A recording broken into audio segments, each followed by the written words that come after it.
Nous sommes à quelques mois de la fin du quinquennat d'Emmanuel Macron et on a pour autant déjà l'impression que la campagne a commencé. Parmi les sujets majeurs qui préoccupent les Français, le pouvoir d'achat et la perception qu'ils ont d'avoir perdu du pouvoir d'achat pendant ce quinquennat. C'est ce que nous allons voir ensemble dans cette vidéo aujourd'hui.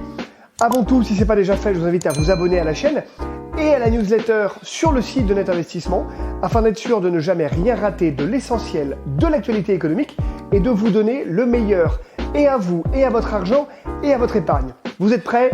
Allez, c'est parti. Bonjour à vous les net investisseurs.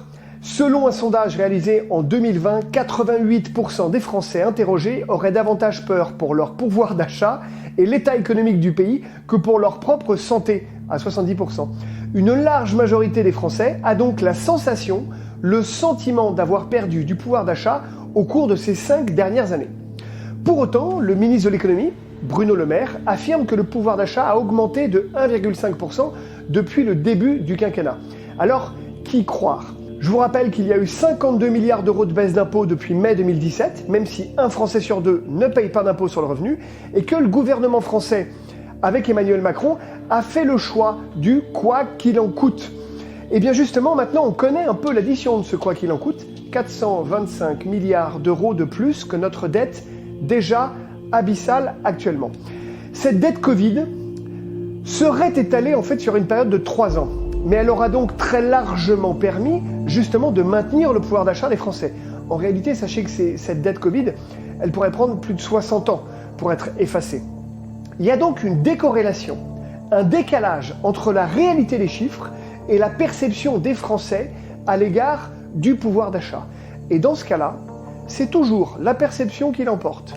Le chômage partiel durant le Covid a pleinement joué son rôle de parachute et de soutien. Les aides nombreuses aux familles ont permis de maintenir un pouvoir d'achat. Mais là encore, cette perception des Français est exacerbée par la peur chronique que nous avons en France de l'avenir et de toute forme de changement. Donc je fais un petit résumé de ce que je viens de vous dire.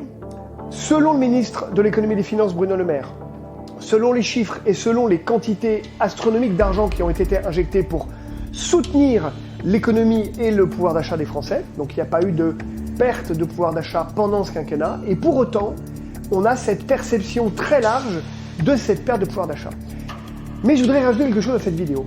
Depuis peu, c'est-à-dire grosso modo depuis le 2e trimestre de l'année 2021, nous commençons à constater un changement pour le coup réel dans les chiffres cette fois-ci, c'est l'arrivée de l'inflation. Elle nous pendait au nez depuis des années, on le savait très bien, les taux d'intérêt étaient hyper bas. Alors pourquoi les taux d'intérêt sont hyper bas? On emprunte, c'est pas cher, et notre rendement de fonds euros, nos rendements de nos livrets A sont au ras des pâquerettes.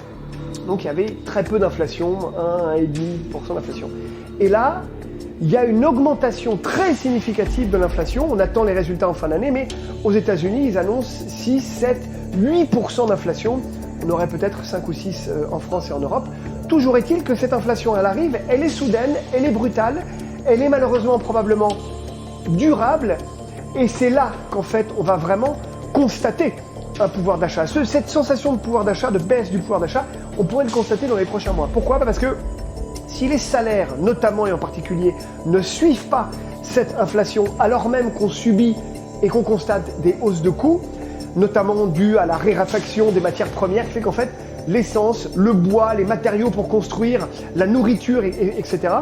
ont augmenté, et on le voit quand on passe à la caisse, quand on passe à la pompe, quand on veut faire des travaux de rénovation, et ben ça coûte de plus en plus cher et mon salaire, lui, n'augmente pas.